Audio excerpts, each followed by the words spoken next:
Okay. Right. Hi, Tim. Hello. Thanks for taking the time to have this conversation with me. I really appreciate it. My pleasure. I don't know if you've had a chance to sort of look at anything to do with the Nations of Sanity, but basically, just to give you an idea of what I'm doing with it, I mean, I'm trying to reach out to various people to let them know sort of what this is about. And basically, it's a voluntarism movement, or would-be movement, and the idea behind it is to create a free society by establishing the non-aggression principle as the law through a peace agreement, basically making it the terms of peace between all people. Specifically, we present a three-part peace agreement, which I'll go through the three parts of that, and that's basically it. We're basically not a million miles different from other representatives of anarchism and voluntarism and even libertarianism with regards to invoking the non-aggression principle.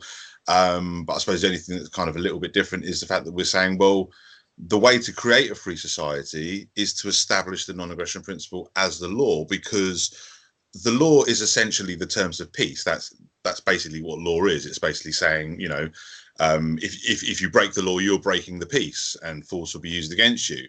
And most voluntarists will agree that the non-aggression principle defines crime in an objective and universalizable way. So for me, it's just a logical progression that that's what we should be doing. So that's what I'm advocating with the Nations of Sanity. And I'm keen to speak to sort of like-minded people and not like-minded people alike, to obviously get their feedback, questions, criticisms, and what they think of the basic idea. Obviously, I know that you're well into the non-aggression principle yourself, so sure. Your questions and criticisms or whatever might be a lot different from somebody who I just meet on the street, who I'm talking to about, who perhaps would need convincing on a lot of basics like taxation being theft and stuff like that. Whereas obviously when I speak to someone like yourself, we can talk in a little bit more sophisticated manner with regards to more precise things. So I wonder what you thought of the whole thing. Well, it sounds interesting. I haven't had a chance to read through your thing, but is the idea to try and get, who are you trying to get to sign on to this? I mean, what would be the incentive, I guess, if you were a politician or a government to want to sign this? If you're a politician or a government, there would be zero incentive. Right. With regards to who I want to agree to this, it's kind of like whoever I can. I mean, I suppose what I'm trying to do is really give us all something to support. I mean, it's like I look at things like this Yellow Vest movement, for example, and they're contradicting, disorganized collection of demands that couldn't possibly be met because, for one thing, a lot of them contradict each other anyway.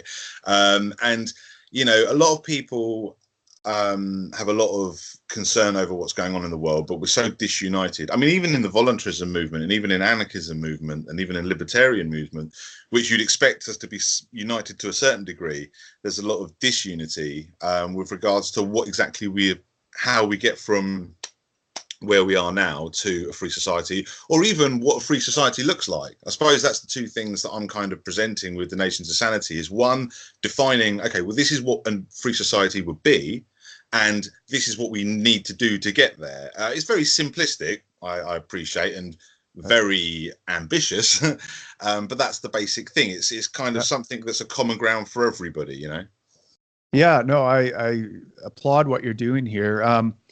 The area I would see this could have a huge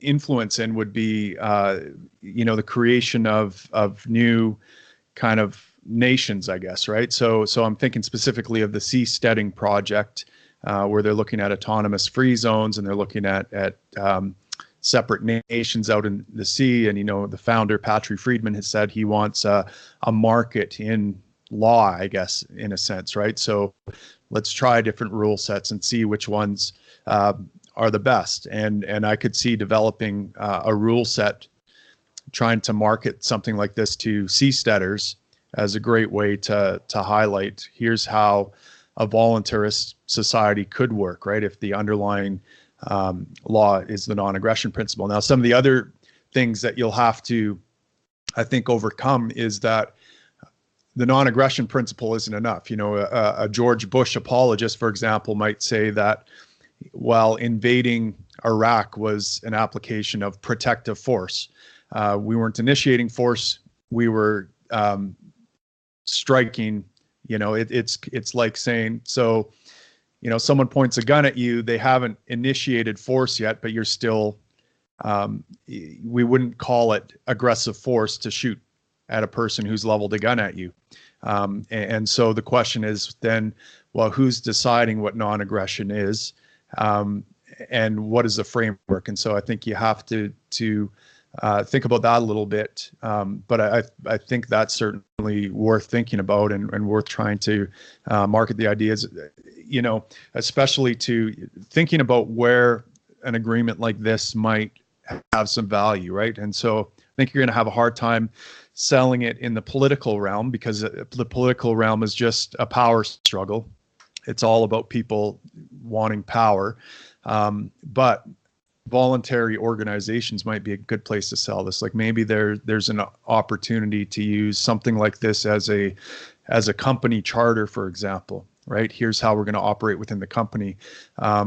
Now, companies typically don't use violent coercion or violate the non-aggression principle, but I did my graduate degree in self-organizing systems, and so I looked at, for example, my thesis had to do with looking at teams of firefighters. I'm a firefighter by trade, and I wanted to look at the different mental models and the different organizational structures that led to better outcomes, more high-performing teams, and leaders that saw themselves as not as kind of dictators, as top-down authorities, but saw themselves as serving a role, serving the individual team members, being a kind of a communicating the big picture rather than seeing their team members or subordinates as pawns to move around a chessboard. Those teams did demonstrably better. And so I was thinking about, well, what would a charter, because to me, this kind of parallels libertarian thinking. I'm a thin libertarian in that I think libertarianism probably only has to do with the non-aggression principle and violent coercion, and when's the appropriate time to use physical force. But I think there's something to be said about how we show up in our own personal lives in organizations. Are we using kind of coercion? Are we trying to manipulate? Are we trying to use top-down power? Or how do we see leadership as an attractive force rather than, using sticks, we're using carrots, or we're trying to appeal to a person's self-interest rather than trying to make them avoid punishment or that sort of thing, right? And so I see a lot of parallels, and I'm a student of something called Nonviolent Communication by Marshall Rosenberg. It's a great book, and that kind of opened my eyes to see how there's a lot of parallels in, there's almost a style of communication that I would call libertarian, in the sense that it is it's not seeking to dominate in conversation. It's not seeking to, quite often our conversations are we were waiting for the other person to finish so we can explain to them why they're wrong. It's like a power struggle in a conversation, right? And so nonviolent communication teaches a different way of communicating that that gets to the core of what's being said and doesn't and steps outside this kind of domination paradigm that we're kind of ingrained to fall into based on culture, public schools, different things like that. So I think I could see a lot of potential for something like this in just businesses, organizations, stuff like that. I think you would find you would probably find a lot of demand for something like that if you could tailor it for businesses. And again, the seasteading thing I think would be another great avenue to try, because I think they're actively looking for rule sets. Yeah. Okay. I understand where you're coming from, and that'd definitely be a beneficial utilization of that kind of agreement, would be something like that. I suppose I'm looking at it more of because one of the things, and this is an important distinction that you touched upon with regards to like what sort of leader do you want to attract people with benefits, or do you want to kind of use force and what have you? And one of the distinctions that I think is very important when understanding the non-aggression principle and getting into this kind of realm of thinking, this is something that I do try to emphasize. We've even got an article on the Nations of Sanity called "Rulers and Leaders Know the Difference," and it's understanding that difference between rulers and leaders, because a lot of particularly anarchists and libertarians alike are very obviously individualistic, so they're very resistant to any idea of following a leader. But one point that I try to make to people is regardless of how you feel about that kind of way of being on a personal level, the fact of the matter is being a leader is not committing a crime. It's not a violation of the non-aggression principle. But to be a ruler is, because then you're imposing on people against their will and what have you. So, and again, it's similar also to the difference between rules and laws. It's a bit of a crude example, but often the example I use to people when I'm sort of explaining that distinction is I sort of say, well, look, if I invite you into my house, I might have rules that people have to take their shoes off when they come in. Now, that doesn't mean I'm imposing a law against shoes that, applies everywhere and anywhere to everybody. It's a rule within my house. And the reason why they're obviously different, but it's important people understand why they're different. The reason why they're different is because I'm not imposing on people by saying, you have to take your shoes off if you come in my house. That's part of a voluntary agreement, because I don't have to let them in my house in the first place. So I can apply whatever rules I like. Now, there's also something to be said about embracing the spirit of the non-aggression principle, like when you talk about sort of social media platforms that are censoring free speech. Technically they can, because again, it's their own private enterprise and what have you, but it's obviously not in keeping with the spirit. So that kind of connects to what you're talking about a little bit with regards to sort of applying this to a business model. But the main thing behind it really, and I know it's pie in the sky kind of thinking, but it's really about saying this is how we need to change the world. This is how we need to change our current nations, and this is how we need to, for want of a better word, overthrow the current governments, but on this basic ethos of the non-aggression principle, because the non-aggression principle defines law. And although I think it would also work great as a system for rules of any kind of voluntary enterprise, what it's really about is defining what you can use force for, basically. It's, like, we might disagree on how we should dress, but that's each to our own. But whether we disagree on whether it's right to rob, rape, murder, steal, all of that sort of business, that's not a matter of agreeing to disagree. We will use force to stop each other from doing those things, because those are initiations of force. And the force that we're using to stop them is by definition an act of self-defense. So although I do take on board what you're saying with regards to applying this to sort of voluntary models and business models and what have you, and I think that would be a good idea, that's not quite what this is about as it is, because it's more about saying, look, because I suppose just to quickly sort of the basic thing behind it, the real thing is we're never going to unite people on so many things. We've all got our own different personality, sensibilities and higher ideals and what have you. But one thing we should be able to unite most people is the basic ethos of the non-aggression principle, because it is so basic. It is so, just don't hurt people, don't initiate force against them, and let them be free to do what they want. I have endless conversations with people whenever I talk about things that shouldn't be illegal, where most people will come out and say, well, if you're not hurting anyone, that appeals to most people's idea of common sense. If you're not hurting anyone, obviously you're not committing a crime, and that kind of basic principle, I honestly think that could, I'm not saying it would, but I honestly think that could, theoretically at least, unite us all, or at least unite a sizable portion of us, because the people that actually want to violate that, who actually want to rule, dominate, rob, rape, murder, and all the rest of it, aren't necessarily the majority, but unfortunately, in many cases, they're the ones with the power. So, yeah, just to clarify what it was all about. So maybe explain to me how you see this rolling out, because it sounds a little bit like essentially what libertarian parties have been trying to do for about 40 years, right? Which is get people to agree to the non-aggression principle and adopt it as an ethos that they would like to see their government adopt and their nation adopt. So what's the difference here? What do you? Okay, well, one difference probably I should go into is the three parts of the agreement. Because when it was sort of originally conceived, this idea, it was just like basically saying, well, yeah, we should make the non-aggression principle, that should be the law. And then you're thinking, well, how can you make it the law without a ruling body? Because obviously a ruling body in itself would be a violation of the non-aggression principle, like a government or a monarch or whatever. So how can you have a law without a ruling authority? And then the obvious answer to that is, well, you can have law through a peace agreement. Then you don't need a ruling authority. It's just the terms of peace between people. And then I realized, well, just that non-aggression principle, agreeing to that alone isn't enough, as you said yourself, because people would disagree over defining different interpretations and defining aggression and what have you. So with that in mind, I basically looked at it as, okay, the agreement needs to be made up of three parts. Part one is the basic agreement, which is just to establish the non-aggression principles law.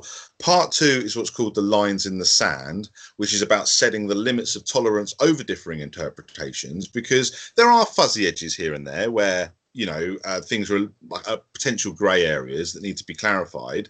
So, you know, it's not enough to just agree to the principle. That might get us so far, and it's good to have that, you know, that first step in place, but people might still be over various things. Well, actually, no, this is where you draw the line on here. And, you know, so we need to set limits of tolerance that just kind of keep it objective.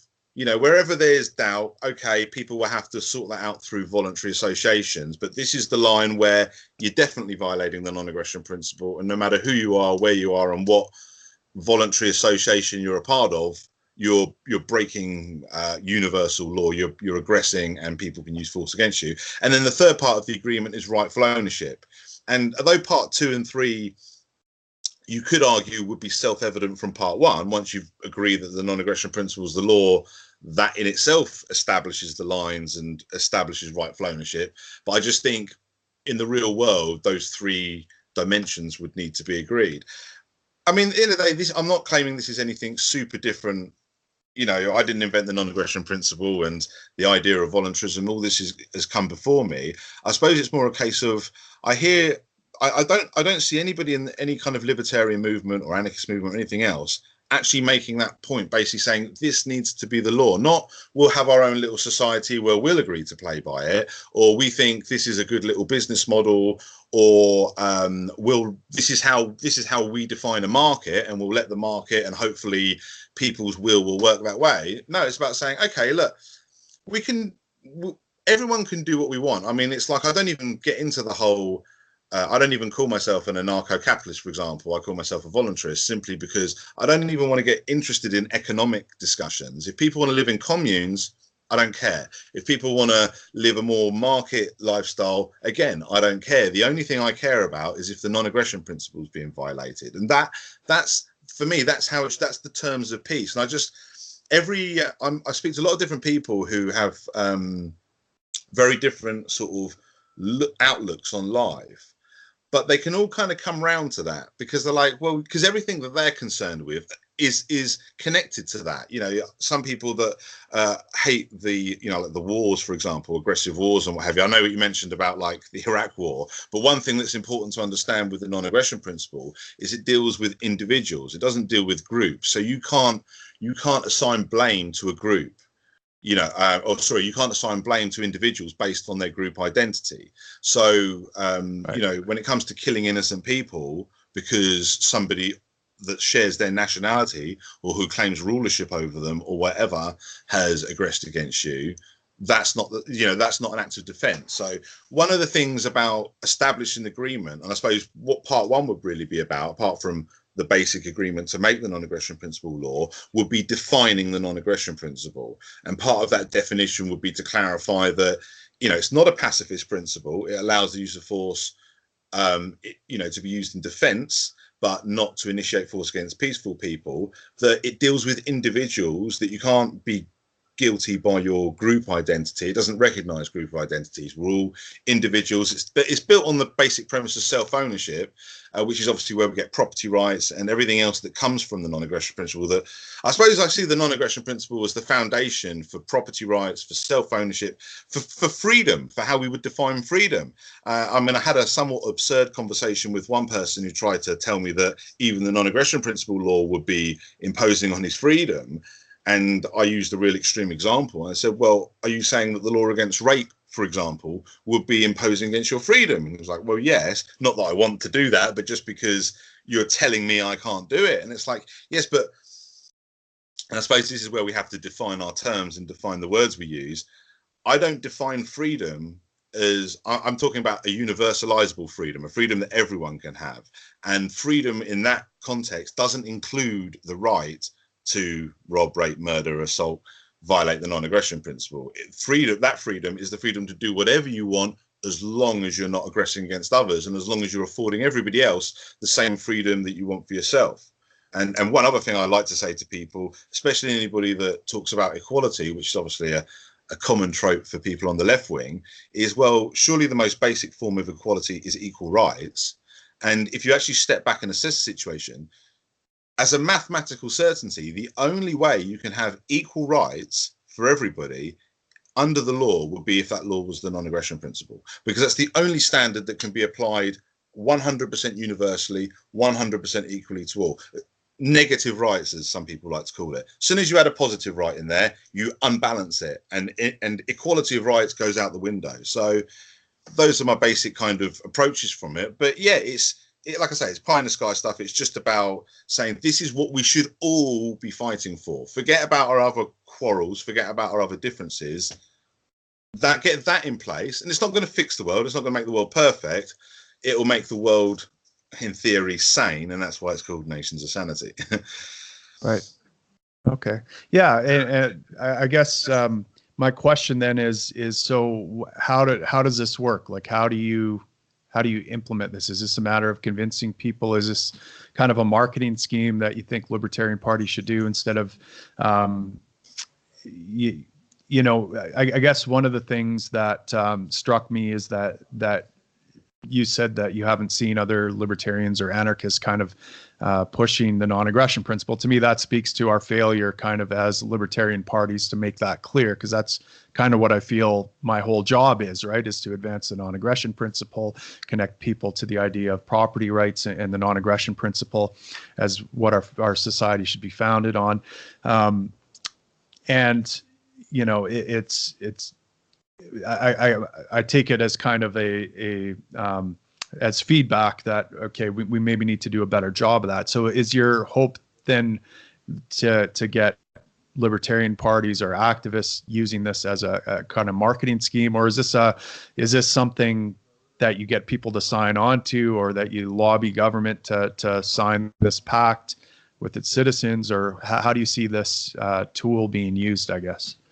Well, I personally don't foresee it in the sense of lobbying governments. It's the sort of thing, like I say, when I look at things like the Yellow Vest movement, I think like it's all very well getting together and smashing shit up, but you need something that you're actually demanding, like a demand. This is what we want. It's all very well complaining about the world, but where's the solution, sort of thing. And I suppose I want to present this as a kind of common solution that kind of strikes at the root of everybody's issues. Whether you're somebody that's concerned with environmental destruction, someone's concerned with war, it doesn't have to just be libertarians per se, though obviously I would expect them to be the more receptive, because they in theory should be on board with the non-aggression principle. It is, one thing is, I don't see enough emphasis on the non-aggression principle from libertarians. I see far too much. Personally, a lot of libertarians strike me as almost identical to conservatives in regards to kind of taking that approach, and also I hear a lot of pragmatic arguments for violating the non-aggression principle or having a selective approach to it and stuff like that. And then I feel like once you start doing that, you kind of, what's the point of it, sort of the thing. The principle was there for a purpose. It's that's the point of it. We're saying that the non-aggression principle strikes at this objective root of like I say, defining crime, or an objective universal form of morality. Doesn't cover all morality. We can still have our own different, there's lots of things that I agree and disagree with that have got nothing to do with the non-aggression principle. But like I say, that's that black and white basic definition of crime. But it's not just that I don't feel there's enough emphasis to the non-aggression principle, which I also don't think. But it's also, like I say, it's that specific idea of actually saying, okay, well, this needs to be the law. I mean, I hear a lot of anarcho-capitalists talking particularly about the fact that they would define the free market that way. But then I saw an interview a little while ago with David Freeman that disturbed me quite a lot, where he was talking about how drug laws would be unlikely in an anarcho-capitalist society. Not impossible, unlikely, because it wouldn't be economically viable for me to pay my security people to stop you taking whatever drug and blah, blah, blah. And that really concerned me, because I'm like, well, it shouldn't matter whether it's economically viable. The basis for a free society, what defines it, should be the non-aggression principle. It shouldn't be we shouldn't trust it to the market. We should be saying, no, this is a crime. If you do this, you're committing a crime. You're aggressing against I guess this is why, I see, you mentioned that you see property rights as an extension of the non-aggression principle. And I think I see it the other way around, as the non-aggression principle is an extension of property rights. For example, I moderated the chairman debate for the Libertarian Party in the U.S., and there was one of the candidates was a libertarian socialist or something like that. And he said that rent is a violation of the non-aggression principle, right?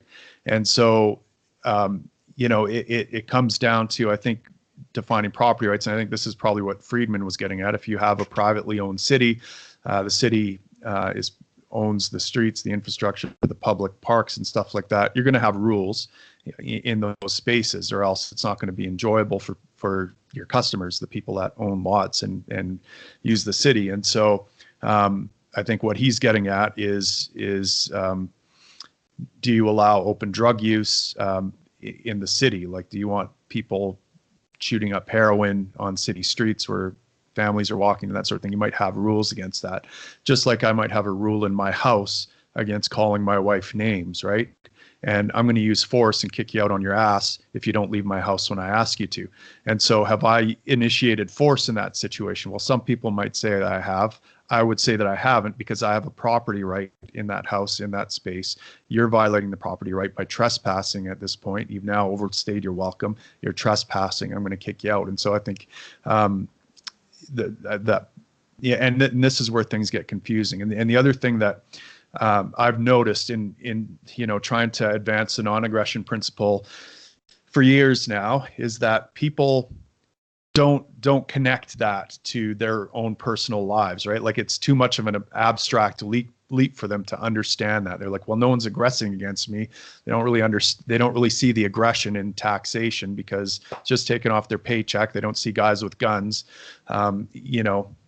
and they're single issue voters, right? Like the yellow vests are just a collaboration of people that are upset about their one single issue. And there happens to be like 100 different single issues. Like, one guy is upset about pipelines, another guy is upset about immigration, another guy is upset about the carbon tax. And so that's their issue. And so to those people, when you come at them with, well, okay, this solves all your problems, the non-aggression principle, they're like, huh? How does that work? How does that get my pipeline built? I don't understand. Like, explain this to me.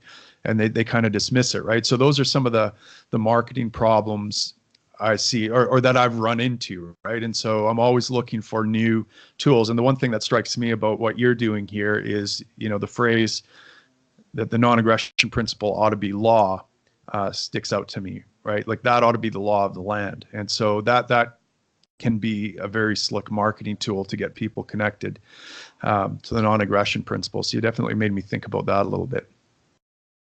Okay, yeah. I mean, because one of, like we said, where you gave the example within your home and the rules that you set. I mean, these are the things that, and this is a part of making people understand the non-aggression principle, because I find personally that a lot of the problems people have with it come from misunderstandings, come from misconceptions. I mean, like I say, one of the things I always have to emphasize people, even though it is kind of already explained in the description, but I have to emphasize it again to people, is it's not a pacifist principle. Because the first thing people say was, oh, how am I going to defend myself from, the people that are aggressive? I was like, well, it's not a passive, you can use force. It's not prohibiting force. It's prohibiting the initiation of force against peaceful people. So we can still deal with the robbers and the rapists and the murderers and the thugs who are assaulting, and hopefully we can deal with them a lot more effectively, because we're not also initiating force against drug users and prostitutes and gamblers and people that are doing nothing other than at worst ruining their own lives, which they have every right to do because they own their own lives.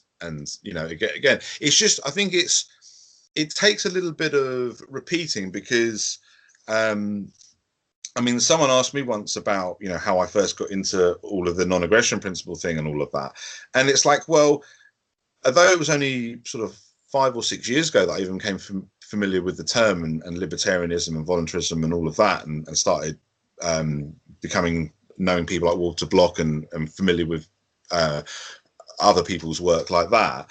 But before that, I always feel like, well, even though I didn't know it as the non-aggression principle, the non-aggression principle was something most of us learn at the age of 4 or 5, under another name, and not articulated that way, those basic rules. So I think it speaks to a sense of morality that most people can relate to, even if you have to break it down to a real kind of simple, and then you show them how that taxation is theft. You show them how property is not theft, and why there's a big difference. I mean, the libertarian socialists or the anarcho-communists and what have you, that I don't really know what to say about them, because a lot of their arguments are quite nonsensical. I mean, the argument for why taxation is theft, and they say, well, why is rent not theft?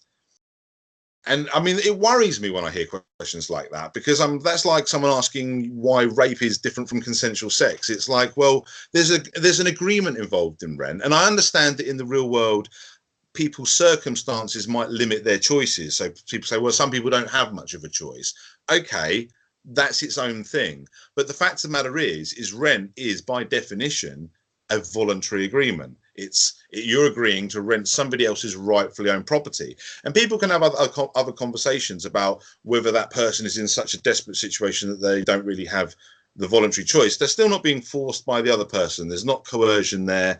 That people need to understand these basic things, and they are basic things. These are, the difference between, and again, it's the sort of lessons you learn when you're like 4 or 5 years old, is like, that child's bike is that child's bike, and this is your bike, and you don't get to take that unless that child says you can take, and stuff like that. It's very simple stuff, but somewhere along the line, there's that cutoff where, and most people do apply this day to day with each other. We understand it, but for some reason we disconnect when we think of government. We disconnect when we think of tax, partly because it's all we've ever known, and it's all our parents have ever known, and our grandparents have ever known, and our great grandparents have ever known. And it's hard to break people out of a system that's all that's ever existed in one form or another. So I think part of the challenge comes from that. But I honestly think, and that's personally where I found the most success when I've spoken to people, is really bringing the non-aggression principle back. Once they understand what it is, and I do find that most of their criticisms come from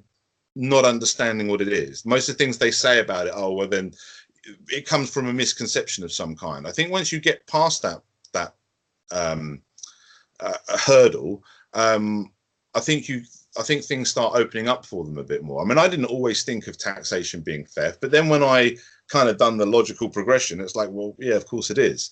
So yeah, that's one thing I would say. Well, one of the ways I've often, when people ask me what libertarian is, I mean, I usually tell them something like it's the belief that you shouldn't hurt people or take their stuff.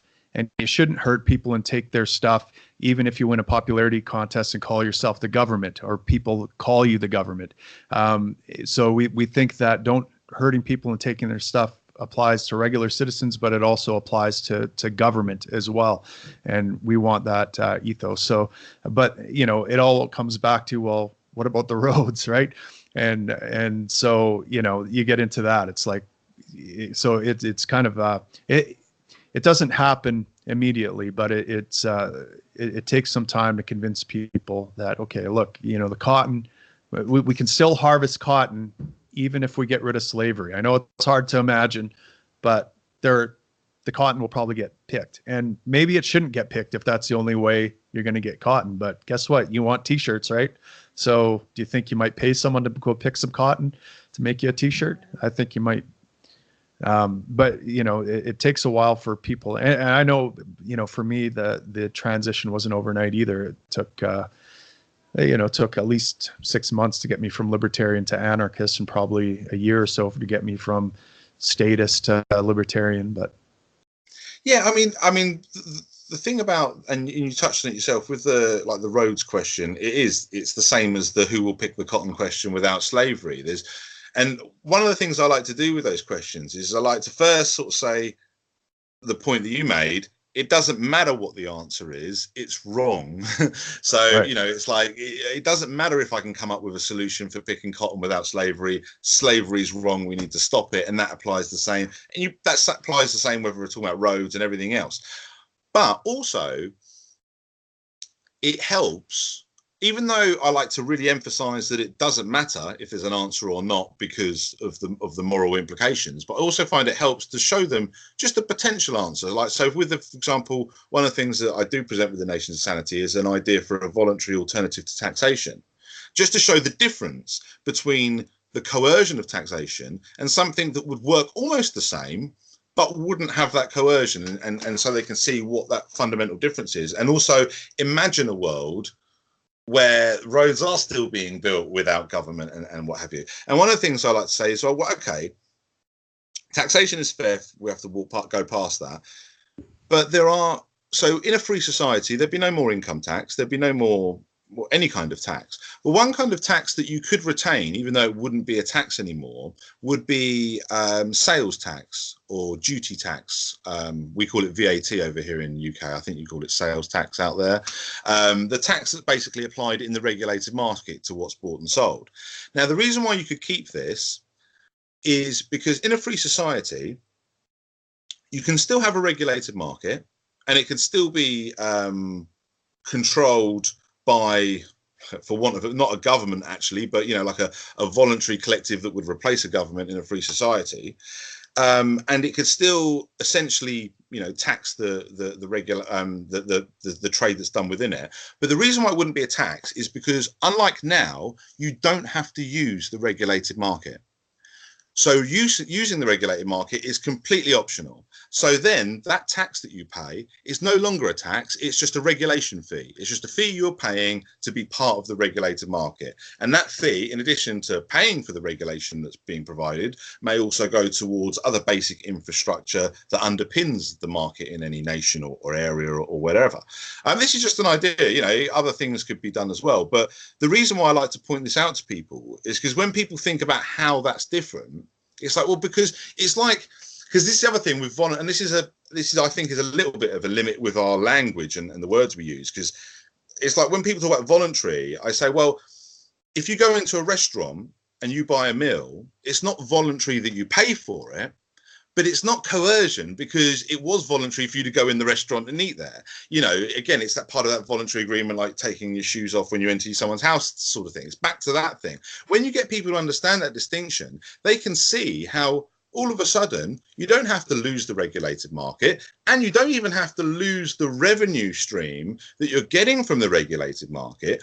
All you have to do is no longer use that coercion that the government currently uses, where they say the unregulated trade is the black market, it's illegal, and we'll use force to stop you and what have you, which causes this problem. And to anyone who sort of questions whether people would still use the regulated market if they had that choice, especially if there's an extra premium to be paid, I just say, well, there might be certain situations where you wouldn't. Certainly for local trade, perhaps people wouldn't bother with it because they trust each other. But as soon as you start trading beyond that, people want that regulation. I mean, funnily enough, the same sort of people that question that are also the same sort of people that say that, well, I don't want to lose the regulated market and what have you. But, let's put it this way. I don't know if you're a father, but I am. And I know that I'm not getting my baby's food from some unregulated source. I'm getting it from somewhere that's got some level of regulation behind it, some level of safety standards. I know what I'm getting, to a certain reasonable degree and what have you. So I don't think the regulated market would die a death in in a voluntary society. And that's the thing I think people need to understand. Just because government provides it doesn't mean we can't have it without government. And that applies to the regulated market. That applies to not police as we know them now, but what NAP enforcement, if you like, Sure. or but organisations that would do that. That would apply to firefighters, as I believe you're a firefighter yourself. It applies to everything. And I think if people understand that, they'll understand the distinction that separates what's non-aggression principle violation and what's not, what's permissible and not in a free society, and they'll understand that all of a sudden a lot of the things that they think could only exist with government can actually exist without government, and most probably would be much better. Because think how much more efficient a regulated market would be as well if it was running in that free society system where people aren't obliged to use it. They can trade unregulated if they want, or they can go through alternative regulators like other entities that would provide. And what that would do is that would be a battle against the corruption and the bureaucracy that currently bloats governments, because that's why government's so inefficient. You don't have a choice about using them. They don't have to work for your custom. The government doesn't provide much in the way of regulation within the regulated market. Anyone who's ever had a real consumer problem, or any business that's ever had a real problem where they want to invoke that regulation, could probably testify for how virtually non-existent the regulation often is anyway. But that's because you're getting a service that you've got no choice about, so you're not getting a good service. And obviously I know you're familiar with that kind of argument with regards to the free market, but I think that's an important thing. That's one example of a tax that you could keep pretty much as it was, but it wouldn't be a tax anymore. It would be a regulation fee, and it's just a little glimmer into what a free society looks like, and shows that it's not some lawless, crazy, everything's falling apart. Everything can just carry on without the coercion, and I think it would actually carry on a lot better without the coercion. Yeah, I agree, and I usually use the example of property taxes as something that you'd see an analogy of in a voluntary society as well, right? So, imagine you're a developer, you want to sell some lots to people. Well, they're not going to buy lots that don't have roads and that aren't serviced and that maybe don't have public parks and stuff like that. So I'm going to build this infrastructure. I'm going to sell these lots. And there's going to be some caveats to it, right? There'll be a caveat probably about architectural control, because I wouldn't want a little shanty next to a mansion. So there might be some architectural controls that you'd be consented to and agreeing to ahead of time. You'd be agreeing to pay me a yearly fee to maintain the roads, to maybe collect the garbage, provide you with water, maybe provide fire service. But there'd be clear contractual obligations. But you'd essentially be paying an annual fee, and it would look very similar to a property tax, and you'd have all the amenities. So the cities you live in wouldn't look that much different than the way they look now. It's just that rather than waiting for a 4-year political cycle, if the city violated its terms, you'd have immediate access to dispute resolution, and you'd have your remedies fixed right then, and you wouldn't have to wait for a political cycle and trying to lobby and create a movement to get your wishes. And if they didn't abide by the contract, ultimately they would lose customers and lose money, and they'd go out of business. So the problem right now is that we have rules that are made by people that have no skin in the game, right? So they're using other people's money. They have their livelihood isn't attached at all to the rules that they make. I would rather have people who have skin in the game, who have a lot to lose by not creating the right kind of system or rule set, or providing the services they said, providing those rules, than someone who doesn't have skin in the game. So that's one that so you're right. Society wouldn't necessarily look that much different, except that it'd be far more efficient. You'd have a lot more buying power. It'd be more productive. You'd have immediate access to justice, and things would advance much more quickly than they are now. And also it strikes that once they understand that as well, I think they start seeing how a lot of the other problems or things that they think would be problems aren't such a problem. Like when you talked about like community standards, like people say, oh, we wouldn't want people doing heroin in the streets in front of our children and stuff like that. Well, you can get community standards and rules like that established, much in the way that you spoke of with regards to, like, when people sell plots and build houses and stuff, like, housing associations and renters agreements and all of these sort of things. But the key part about it is it's all part of an agreement. and it's not a law that's being imposed on everybody everywhere. It's I mean, just to do a little bit of a segue into totally off different subject, but I had a conversation with someone a little while ago about the burqa ban, and they were talking, and I was really talking about it from a morality point of view with the non-aggression principle, and I was obviously against the burqa ban because it was a law. And saying, well, you can't criminalize the burqa. You can't say that it's a crime or that they're initiating force or whatever by wearing a burqa. They're simply not. But then they started saying, well, okay, but what about when they go in, if they're going into banks or if they're going into here? That's different. You can still ban them in places. You can have them, and it doesn't even have to be over security. I mean, restaurants have dress codes. You know, we've already spoken about the whole taking our shoes off when we enter someone's house. And like I say, when you get people onto this, they suddenly realize things that seemed complicated before are actually quite simple. And like with the burqa thing, it's like, well, you can't make a law against it, but you can make as many rules against it you want in whatever private place that, you know, whoever has the right to make that rule because it's their private property. And you can, you know, so you can have your own community standards. People can voluntarily associate in ways that they want to as well. I mean, that's the other thing I talk about when I talk about this whole grey area and setting the limits of tolerance over differing interpretations, because we need that line in the sand when force will be used, when it's considered a crime, no matter where you are or what you're doing. But some people might want to only associate on a higher standard. They're like, well, that's all well and good, but I want people that have higher standards than simply just not committing crimes, and I want to associate. They can do that, whether it's through regulated markets, whether it's through entire neighborhoods or societies or whatever. People can voluntarily associate or disassociate as they choose.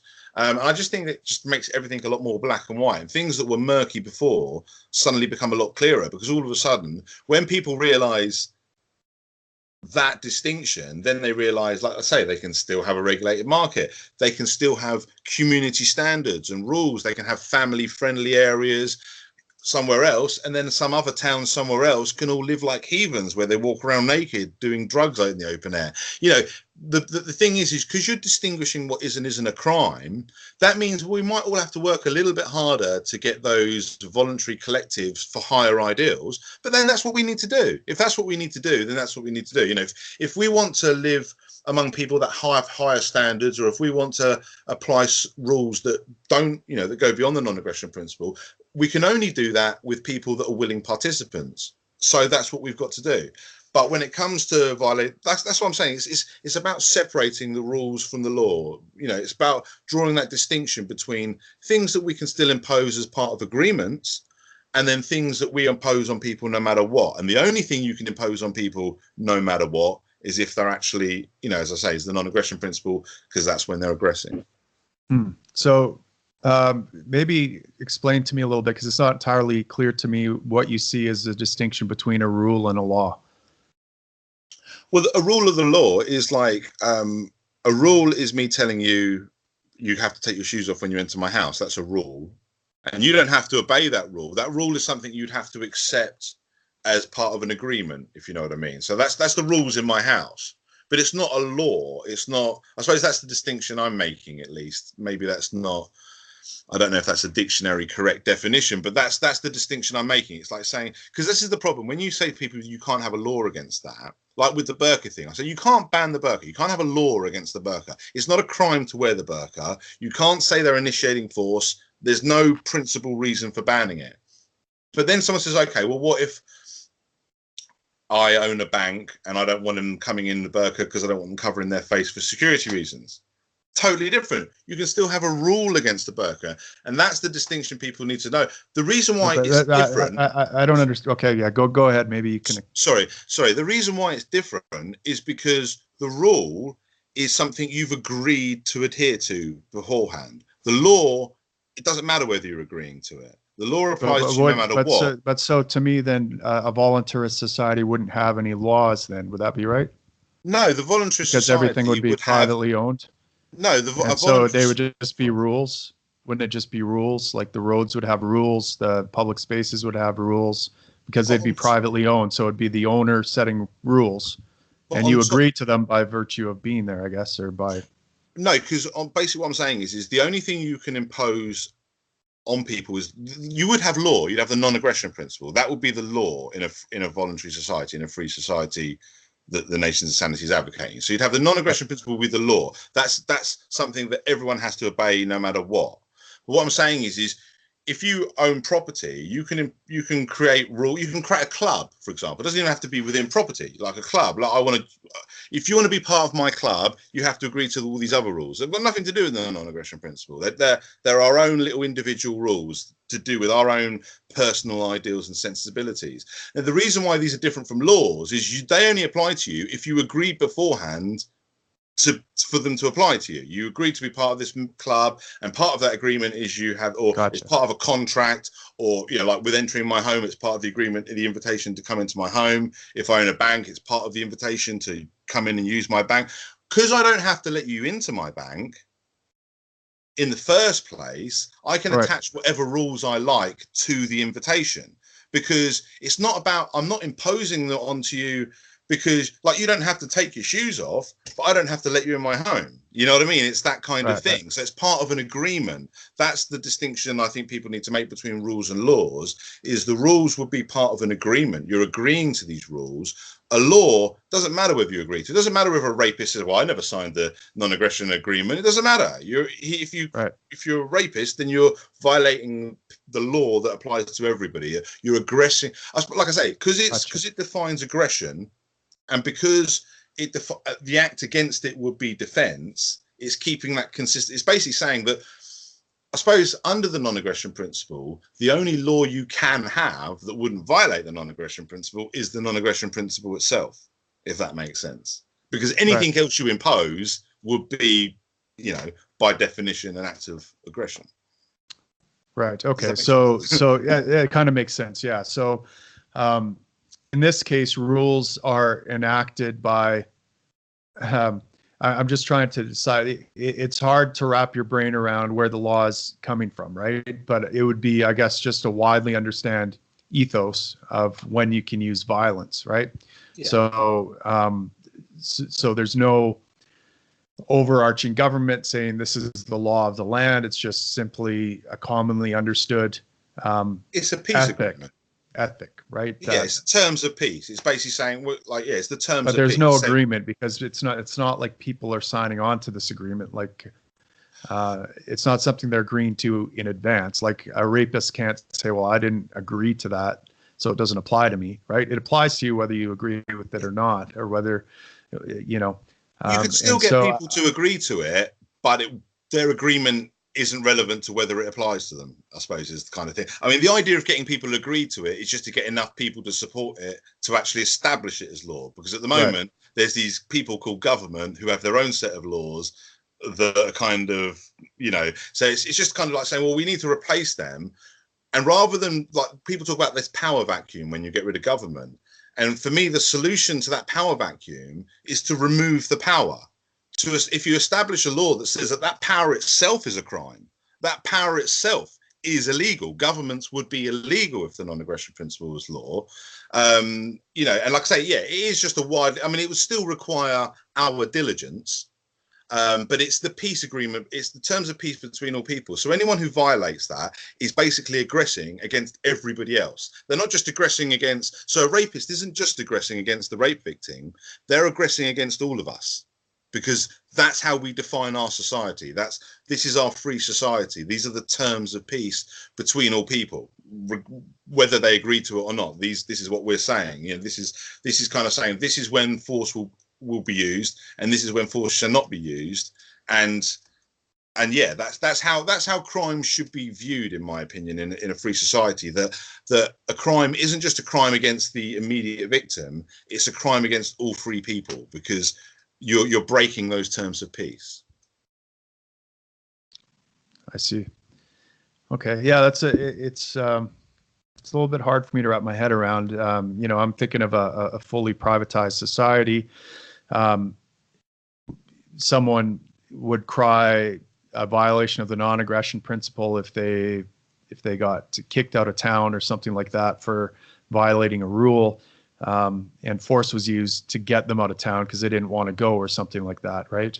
Right. Does this strike at the whole kind of what if the whole world was privately owned, then all of a sudden people can start enforcing rules in the same way they would be laws. It doesn't even have to be the whole world privately owned. It could just be a city is privately owned, right? And so you have rule sets. The city owner, establishes and imposes and uses force to enforce, right? Yeah, I did touch on this with Walter Block actually, because he obviously has written some books recently about the idea of privatizing everything, and my basic objection to that was, well, if I know you're not saying privatizing everything, but I'm just saying that if everything was privatized, then there will be no escape from these arbitrary rules that the owners of that private property can impose, and then it would de facto basically be like a state again, and it would de facto. Right. Well, and that's actually the argument that libertarian socialists make by saying rent is theft, right? They're saying you essentially are forming a de facto government,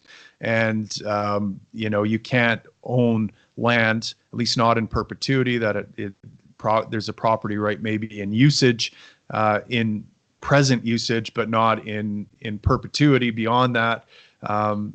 They'll make some kind of, and so, I think these are some of the challenges, right? So if you say that we can't privatize everything, then because it's gonna, Well, I mean, when I spoke to Walter, because I was basically sort of debating that point with him, because I was basically saying you can't privatize everything for that reason, but there is actually a non-aggression principle based argument for that, and Walter Block has actually touched on this himself when he spoke about how you can't homestead in a ring.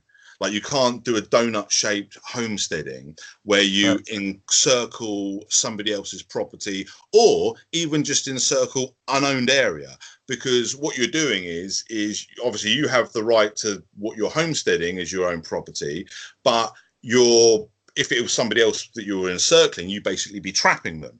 So property rights isn't limitless.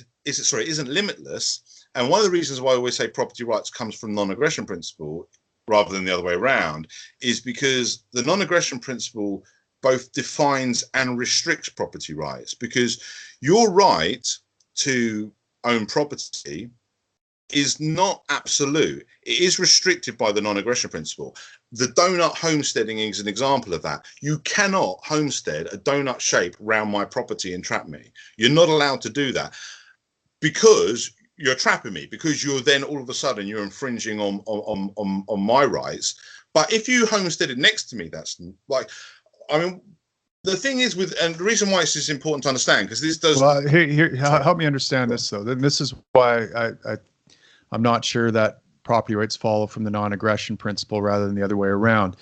If I am using force on someone, how would we know whether I'm violating the non-aggression principle or using protective force? Right? And the only way you would know is if I were protecting a property right or I didn't have a property right. That would be the distinction between initiatory force and protective force in that situation, right? So I could be stopping someone from coming onto my property, or I could be out in public land or unowned land, stopping someone from just traveling from point A to point B, which would be then a violation. So it would be the same physical action, but the difference between initiatory force and protective force would be that property right. Are you talking burden of proof, or are you talking? No, I'm just talking about how would you know whether I was violating the non-aggression principle? Like, I'm sure you would agree that me using force to stop someone from coming into my house would not be initiating force, right? That would be protective force, right? But me doing the exact same action of pushing someone back, of pulling out a gun and saying, "You shall not pass," in open, unowned land, that would be a violation of the non-aggression principle. So the distinction, well, assuming that they're just traveling from point A to point B on unowned land or something like that, I'd be violating, or I was on their property. So it'd make it easy, right? I see what you're saying. So the difference between violating the NAP or not has everything to do with property rights and whether there's a property right there that you're protecting. Well, yeah, but the non-aggression principle doesn't just apply to property. And the only reason it applies to property is because property rights is an extension of self-ownership. So like you don't have to own property for you to be defending yourself against a NAP violation. You might be, someone could be aggressing against you. They could be trying to rob you. Sure. or rape you or whatever. Yep. So what I'm saying is like your property rights only comes from the self-ownership. You know, like the only reason you own your house, let's say you either built it or you traded it yourself. It's always easier from an example to say pretend that you built your house yourself, but you could have traded for it. You know, it's either creation or voluntary trade is how you rightfully acquire ownership over property. Now, the only reason you built that the house is yours because you built it or voluntary traded for it is because you own yourself, so you own the product of your labor. And as long as there's no NAT violation in amongst that process, like, you know, you're not stealing other people's materials or whatever in the process, and, you know, and this is the thing, you know, that's what I'm saying. This is why, I mean, it's kind of, perhaps it's semantics to say, well, you know, the non-aggression principle gives birth to the property rights, or property rights gives birth to the non-aggression principle. The only way I would kind of accept property rights giving birth to the non-aggression principle is if you encompass, self-ownership into property rights, right? And and I do, right? So I consider property rights to be an extension of self-ownership, but again, you know, we have to understand. So for example, if I homestead a circular piece of land and trap you in an island, right? Do you have the right to trespass on my land or not? Right. And you would say, well, yes, I have the right to trespass or at least cross your land to get to the other side of it. And so again, if I was standing at the border of my land, physically stopping you from coming across there, whether I'm violating, the only way you would know if I'm violating the non-aggression principle is what your conception of property rights are. And in one case, you're saying, and the disagreement here between you and Block, well, I guess it wouldn't, but someone who takes the side that that you have no right to move across private property, period, would say, yeah, I can stop you from moving across my land, even if I encircle you. Whereas someone like Block might say, well, no, you don't have that right. You'd be violating the non-aggression principle. So here we have a disagreement on the non-aggression principle. The exact same action is taken in terms of the force being used, but the difference is I either have the right to use that force or I don't have the right to use that force. In one case, someone could, and that has everything to do with what you think the property rights are. Yeah. Well, this is precisely why the peace agreement can't just be a one-part peace agreement, and it needed those three parts. It's not just agreeing to the principle, but you also need to set those limits of tolerance and define rightful ownership and have that set beforehand so that people know where they stand and know where the lines are drawn ahead of time rather than squabbling over them afterwards. But also, like, more to the point, when you were talking about, you know, if you encircled my land, my home, trapping me, would I have the right to trespass on your property to escape? Yes, I would. But more to the point, you didn't have the right to encircle me in the first place, which is why I have the right to. Is because right. so I'm the trespasser in that case. So you're the NAP violator, right? Because you. So that's what I'm saying. But the reason why it's important to understand is the only reason you violated the NAP. It's not because you weren't allowed to homestead there, and it's not because you weren't allowed to homestead there or there or there or there or there. It's like you weren't allowed to homestead all of it because the consequence of that was entrapping me, and you're not allowed to entrap me. You know, it's like you can swing your fists, just not where my face is. You know, it's that kind of thing. You can build property, and your right to build property, of as long as you create it yourself and as long as you're voluntary trade for it, you know, that applies, but it doesn't override the NAP in other contexts. You know what I mean? You're still not allowed to infringe on me. So, you know, you can build a skyscraper. Sorry, go on. Right. But I guess that goes to my point of clearly defining and understanding property rights, right? And so, you know, again, a libertarian socialist might say, well, you owning that homestead infringes on my right to travel. You're not entrapping me, but the shortest distance from A to B is across your land. And you don't have the right to block me from getting from A to B.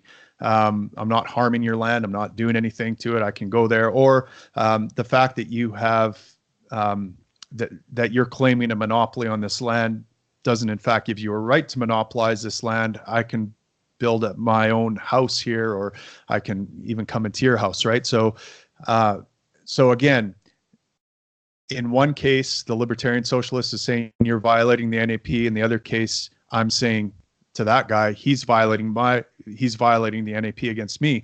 And it comes down to what your conception of that property right is. And so I think, that to me, that's the tricky part, is because we can all get people to agree on the non-aggression principle, I think. But the tricky part is getting people to agree on property rights. Like a right-wing collectivist might say, it's my right to have my nation composed of a particular demographic or something like that. And you're infringing my right by opening up the gates and letting all these people in, right? Whereas you or I would say, well, no, you don't have a right in that, right? Well, so what do you have a right in? And that's where I think the tricky stuff comes in. But I understand what you're saying, and that is kind of the motivation again behind this 3-part of the agreement, because as you say, that simply agreeing to the principle alone, which might not be that difficult to do on the surface of it, that's just part 1 of the agreement. And the reason why that's only part 1 is because, as you quite rightly say, it's not enough to just do that. That's why we need part 2, which is the limits of tolerance over differing interpretations, because there's reasonable people can disagree to a certain extent, but there's a limit to that. This is a little metaphor, and I don't want to labor my metaphors here, but I like this one because I think it describes this situation quite well. And I've got an article called Where the Desert Meets the Grassland, and I just say, so you've got a desert in a geographical region, and then you've got a grassland, and they're easy to define. Desert's the desert, the grassland's the grassland. But as one becomes the other, as you travel from one to the other, there's this little in-between area where one slowly becomes the other, where the grass gets thinner, starts getting sand, and this area is harder to define. And that kind of speaks to what we're talking about these kind of grey area and the black and white around it. And my point is, the purpose of part 2 about drawing these lines in the sand, these limits of tolerance over the differing interpretations, is to acknowledge that there may be grey areas where we can't give an objectively definite, this is 100% a violation of non-aggression principle or not, as the case may be. Just like we can't 100% say when we're in an area that's got some patchy grass but also some sand over here, we can't say whether it's desert or grassland. But when we're standing in the middle of the desert and there's nothing but sand around, we can say we're in the desert, and likewise we're in the grassland. Sure. And the point is about drawing those lines to stop people like these libertarian socialists from using this little wiggle room and trying to stretch interpretations into the realms of absurdity, which they do when they talk about rent being theft and stuff like that. That for me is analogous to standing in the middle of the desert and calling it the grassland. That's not I don't know if you know Patrick Smith from Disenthral. I had a conversation with him, and we were having a conversation about the morality of doorbell bombs. Now, this was a lot more closer to that grassy, sandy area, because there was sort of areas of both. Or people can talk about things like abortion, where, again, you've got the area of self-ownership of the woman competing with the right to life of the baby. You've got arguments on both sides, sort of thing. At least provides a certain level of grey. And I personally think on the abortion thing, it's just about deciding when that child is a sentient being, and that's it. You can't, that overrides the woman's right to her body. But what I'm saying is there's at least, with the rent is theft, there's no argument there. I know what you're saying about, they can say that the shortest distance is this straight line, but this is again, Walter Block touched on the idea of implicit contract. And this is why we've got to have rational standards, and why, at the risk of sounding like you're losing objectivity, there is a certain, again, why it's called nations of sanity, there is a certain level of rationality that you've got to keep hold of and say, it's a little bit like if I'm just standing in the middle of the field and you're walking in a straight line and I happen to be in that straight line, you could, if you wanted to be like these libertarian socialists, say, I'm blocking your right of way because the exact straight, you're having to move 2 foot this way to walk around me. No reasonable person would say I was actually in your way, because it's not an imposition to, whereas if I built a wall that spanned over 30 miles, that's a little bit different, you know. So there Yeah. is a certain level of, and again, this is why No, we need and limits of I tolerance. It's sure. separating reasonable disagreements from insanities and absurdities, you know. Yeah, and I think that no, you're absolutely right. And you know, again, it's not our job to endlessly kind of suss out those gray areas of when the desert and the grassland become something else, right? It's this is actually the job of a proper decentralized justice system, right? And so, you know, common law courts spent, you know, decades and centuries trying to discover justice, right? And trying to discover the universalizable principles that underline decisions and what justice is. So the courts were not about trying to match up behavior and see if it matched a legislative set of laws that a politician wrote, and which is what courts do nowadays. It was more about, okay, you have a complainant and you have a defendant. Here's the context. Here's what's happened. Here's, you know, 100 years of case history and different rulings that seem to have whittled this down. And so you get maxims like you're allowed to use as much force as is necessary, but no more to defend yourself, right? And so, I can stop someone who's clearly trying to actively break into my house and use as much force as necessary. If that person's running down the street, I can't shoot him in the back because that's no longer defensive. And so, common law is a decentralized court system, and there it's kind of like discovering science, right? It's like the scientific method. It's all these decentralized bodies of adjudicators doing their best to try to discover, based on past precedent, based on context, what's the underlying principle here, and was that underlying principle violated or not. And as they consider these individual cases more and more, it becomes clear that where that becomes grassland and stops being desert, so to speak, right? And so I think that that you have to, you know, these decentralized courts play a huge role in figuring out these gray areas. When does that invasion of photons from my neighbor's house start violating my property rights? Well, porch lamp probably doesn't violate my property rights. 1,000 megawatt laser probably does. And at some point in between there, is the gray area where it's not so sure, right? And that's where these common law courts would have to figure that stuff out. Well, it's like Walter Block calls it the continuum problem. You know, and I mean, age of consent again being another obvious example. You know, Sure. He says if I lay down in a bed with a 30-year-old woman, I'm not breaking the law, but with a 6-year-old girl, I obviously am. And we can obviously understand why that is, but the continuum problem tells us where we draw the line.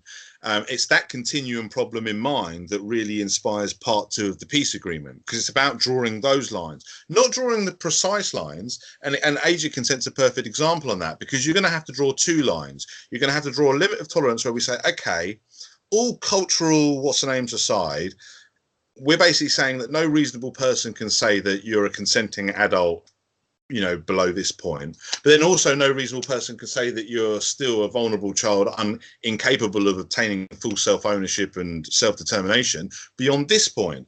That might leave a big area in between. And people might want to say, well, we want all be on the same page in this area in between. That's where voluntary collectives come into play. That's where voluntary societies come into play. That's where, like how now, I mean, age of consent in England is actually different for different things. Like sex is 16, drinking is 18, driving is 17. We don't have a set age for being an adult, but again, it's like, but let's just say it was 16 or 18. Like in Germany, it's 14 age of consent, and then in like some places it'll be as high as 21 or whatever. So, and that's an example of how there is a level of reasonable disagreement, but then there's no nation where it's 6. And there's no nation where it's 40. You know what I mean? Like, so what I'm saying is there's this area where we're 100% sure, and there's this grey area in between. And what we've got to do is we've got to bring those lines in to basically tighten that grey area to where it is definitely just grey area, and we can't make an objective, definitive decision. But there is also going to be a certain level of rationality to it, which does hint at subjectivity, but the fact of the matter is there is that like I say, it's with what's a reasonable how much can you reasonably make someone detour to walk around you? 2 feet is reasonable, 2 miles is not. There is that continuum problem, and again, Walter Block's spoken about this. And even though I've obviously had a couple of disagreements over things like with the ownership thing, I mean, he's done some great work in here because he's really highlighted a lot of the things that we do need to address. The continuum problem is an issue that needs to be addressed, and that pretty much was the inspiration behind part 2. When it was originally conceived, it was just, well, let's make the non-aggression principle the law, and let's do it through a peace agreement, and let's get everyone on that same page. But then when you start thinking about the continuum problem, you realize, well, hang on a minute, we need to set some limits of tolerance over differing interpretations. Otherwise, the libertarian socialists will come along and take advantage of, for example, what the perfectly rational and consistently logical idea of saying you can't donut shape homestead, and say, well, that also means you can't own anything because I might want to walk in a straight line from here to here, and if you make me detour at all, then it's to stop people from pushing things into absurdity. Again, invoking the desert grassland, it's to stop them standing in the middle of the desert and saying we're clearly in the grassland here. No, that's not reasonable, and we need to set those limits. And again, that's the whole why it's called Nations of Sanity, because it's not going to be perfect. There's going to be there's going to be fuzzy edges, and we can do our best to condense those fuzzy edges and find where the objective line really does end. So we're not letting people kind of push the limits of interpretation into absurdity. And when we do that, then we've got a basis that everyone can work on. And as long as it applies to everybody equally, because that's the other thing, wherever you draw these lines, that's the same line for everyone. No, there's no king or government or group of people or no amount of democratic support or otherwise that allows someone to stand in the middle of the desert and call it grassland. And that's what we're basically saying with the agreement. Yeah, no, that's true. It's good. So, I mean, I didn't want to keep you for too long. I didn't know how long you were planning to talk on that, but we've spoken for about an hour now. Did you want to sort of wrap it up and perhaps we could speak another time, or sure? What did you want to talk for a little longer? No. You're giving me a lot to digest. I'm gonna definitely take a look at your website, read it through when I get a chance here, and check it out, and maybe we can have a follow-up discussion after I take a look at it. Yeah, definitely. I'd love to. I mean, I love having these conversations, particularly with people like yourself who obviously already understand the principles. So I don't have to spend an hour talking about why taxation is theft and stuff. It allows me to talk about these more sophisticated details, which I think reveals truths about the principle as well. Like when people talk about like dealing with that libertarian socialist issue of saying, well, property is theft because you're preventing me from walking in a straight line. It's like, well, as absurd as that is, there is, like I say, the genuine problem of, well, that doesn't mean you can entrap people. That doesn't mean you can make it so it's physically impossible for someone to move outside of their house without trespassing on your property, or to block out the sun from their farmland or whatever. But so it's important to address that, and I think it reveals something about the principle. And for me, it did reveal something about the non-aggression principle and the idea of establishing it as law that wasn't enough. And that's what, like I say, that's what kind of gave birth to the 3-part agreement, as opposed to just having it as one agreement to make the non-aggression principle law. It was like, well, that isn't enough. We do need to set limits of tolerance because there is a grey area. Yeah. And as long as we acknowledge it and draw a line around it to separate it from the black and white so it doesn't infect the black and white, then we can move on from there. And like I say, in part 3 is about establishing rightful ownership, which is kind of in the same vein. So yeah, I mean, in addition, I mean, obviously the website's got a lot of articles on it. There is a YouTube channel that's got some interviews that I've done with different people. I had a debate with Adam Kokesh. I've had some conversations with Walter Block. Patrick Smith from Disenthrall that's on his channel. You should check out Disenthrall. Patrick Smith, he's a very good source for a very principled voluntarist, and I had a good conversation with him. So yeah, and if are you going to Anarcho-Polko by any chance? I'm in the UK, so it's a little bit of a jaunt, eh? Yeah, it's a bit of a jaunt, and I have to work and what have you. So no, I won't be. But maybe. Well, I'm in the Commonwealth as well. It's a bit of a jaunt for me from Canada here, but I'm making the effort to go down there, so it's a good time. I'd like to, because I'd like to obviously, speak to other people and talk about these ideas, but it's just it's not feasible for me at the moment. It's not something I can do at the moment, but maybe sometime in the future. But at the moment, I have to content myself with Skype conversations. But thanks to people like yourself who've been kind enough to give up some time and have these conversations, and as well as enjoying them, I think they're important conversations to have, because I think we need to thrash through these issues. And I think if we get on the same page, not just you and me, but everybody that claims affinity to the non-aggression principle gets on the same page about being consistent with it and defining a free society, and which I think makes how we get there somewhat self-evident with regards to, establishing the Nappers Law, or as the terms of peace, as I like to call it. I think if we get to that stage, then I think we become a stronger force as voluntarists. And I know anarchists reject the idea of collectivism, but again, we need to understand collectivism isn't the issue if it's voluntary. Forced collectivism is the problem. Forced socialism is the problem.